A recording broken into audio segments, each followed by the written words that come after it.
Teacher নিয়োগের ক্ষেত্রে যে দুর্নীতিটা হয়, দুর্নীতির মাধ্যমে অযোগ্য টিচাররা নিয়োগ পায়, সেটাও বন্ধ করতে হবে। আমি যখন এই স্কুলে পড়েছি তখন ওই পাশে একটা কি ভাঙা বেড়ার টিনের ঘর ছিল, ওইখানে আমরা ক্লাস করতাম। এইখানে ছোট একটা একতলা বিল্ডিং ছিল, টিচাররা বসতো এই কর্নারেই ছিল। সেই অবস্থা থেকে এখন তো 3 তলা বিল্ডিং হয়ে গেছে। স্কুলের যথেষ্ট উন্নয়ন ঘটছে, কিন্তু আমার মনে হয় সেই তুলনায় শিক্ষার মানের উন্নতি ঘটে না। আমার সাথে আপনারা দ্বিমত করবেন কিনা আমি জানি না। সেটা যদি হয়, আমি প্রত্যাশা করব যে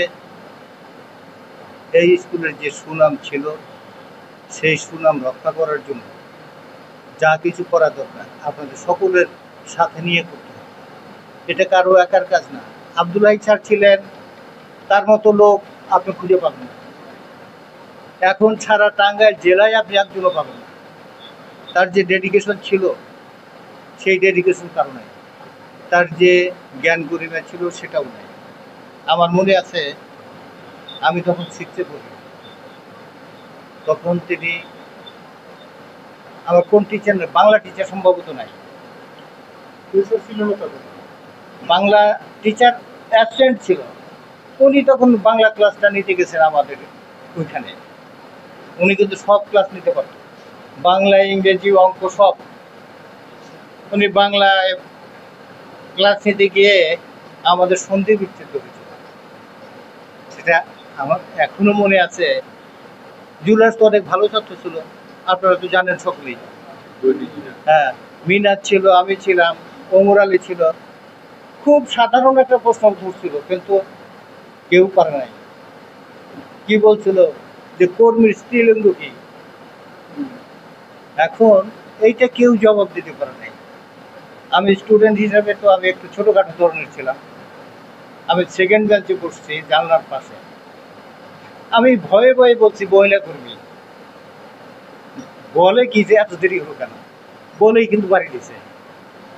এখন যার ডেডিকেশন এইরকম, ছেলেদের প্রতি ভালোবাসা, তাদেরকে শিক্ষিত করে তোলা, উনি রাতের অন্ধকারে ছাত্রদের বাড়িতে যেতেন, যে ছেলেটা ভালো ছেলে সে ছেলেটা পড়ছে কিনা, পড়াশোনা করে কিনা। বৃষ্টি বাদলে কোনো কিছুই তাকে বাধা হিসাবে রাখেন নাই। এবং আমি মনে করি তার প্রতিদান এই গোবিন্দাসী এলাকার এই তত্ত্ব অঞ্চলের লোকজন পেয়েছে। উনি অনেক কিছু তৈরি করে গেছেন।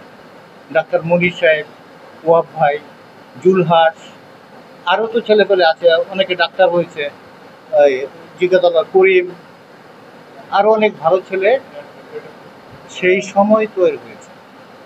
আমি মনে করি যে সেই ধারাবাহিকতা রক্ষা করতে গেলে এখন টিচার নিয়োগের ক্ষেত্রে ম্যানেজিং কমিটিতে যারা আছে তাদেরকে অত্যন্ত যোগ্যতা সম্পন্ন টিচার নিয়োগ দিতে হবে।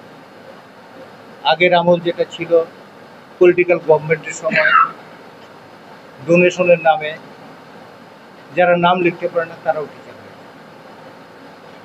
কসাই, আমি কিন্তু এখানকার কথা বলছি না, সারা দেশের কথা বলছি। কসাই সে ম্যানেজিং কমিটির সভাপতি হয়। এখন যেখানে পরিস্থিতি এইরকম, সেখানে তো ভালো টিচার আপনি পাবেন না, ভালো ছেলে, ভালো ছাত্র হবে না। আমি মনে করি যে এই টাঙ্গাইল জেলার মধ্যে গোবিন্দেশী হাই স্কুলের অন্যরকম একটা সুনাম ছিল। সেই সুনামটা যদি রক্ষা করতে হয়, আবার টিচারের কাছে ফিরে আসতে হবে, আবার ভালো টিচার নিয়োগ দিতে হবে, যে শৃঙ্খলা ফিরে আনতে হবে। হেড টিচার যিনি হবেন তার ব্যক্তিত্ব থাকতে হবে, তার লিডারশিপ যেন সবাই মেনে নেয় সেরকম ব্যক্তিত্ব থাকতে হবে।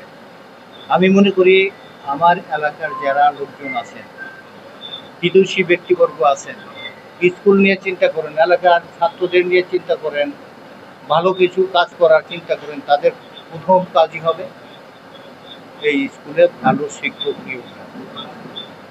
এবং যে কথা না বললেই নয়, টিচার নিয়োগের ক্ষেত্রে যে দুর্নীতিটা হয়, দুর্নীতির মাধ্যমে অযোগ্য টিচাররা নিয়োগ পায়, সেটাও বন্ধ করতে হবে। এইগুলা কাজ করে ধীরে ধীরে আবার ঋত গৌরব ফেরত আনা সম্ভব বলে আমি মনে করি। এইটুকু আমার চিন্তা ভাবনা, এবং আপনারা সাথে থাকলে আমার বিশ্বাস যে সেটা সম্ভব। এই স্কুল নিয়ে পরিকল্পনার বিষয়ে যদি আমি বলি, যে পরিকল্পনা আমি করব সেটা তো বাস্তবায়ন সরকার করবে, আমি তো বাস্তবায়ন করতে পারবো না। আমি তো প্রত্যাশা করব গগনচুম্বী, কিন্তু প্রত্যাশা পূরণ হবে কিনা সেটা তো আমার কাজ না, সেটা পলিটিশিয়ানদের কাজ, রাজনীতিবিদদের কাজ, মন্ত্রীদের কাজ।